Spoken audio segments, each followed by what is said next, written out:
প্রবাসীর অধিকার আমাদের অঙ্গীকার, বৈষম্যহীন বাংলাদেশ আমাদের সবার প্রতিপাদ্য আন্তর্জাতিক অভিবাসী দিবস এবং জাতীয় প্রবাসী দিবস উদযাপন উপলক্ষে আলোচনা সভা কারিগরি প্রশিক্ষণ কেন্দ্র টিটিসি এর সভাকক্ষে অনুষ্ঠিত হয়।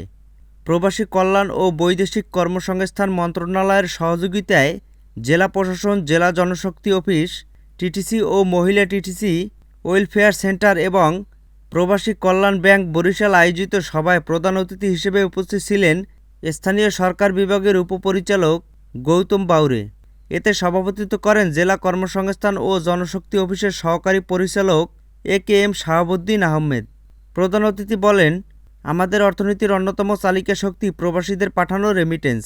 দেশকে বিশ্ব দরবারে সম্মানিত করতে আমাদের দক্ষ জনশক্তি রপ্তানি করতে হবে।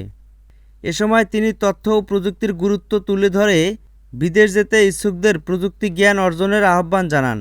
তিনি আরও বলেন, বাংলাদেশ বিশ্বের প্রায় ১৭৩টি দেশে জনশক্তি রপ্তানি করে। এ সকল দেশে দক্ষ ও প্রশিক্ষিত জনবল পাঠাতে পারলে এবং বৈধ পথে রেমিটেন্স দেশে আসলে অর্থনীতিতে আরও বেশি শক্তিশালী হবে।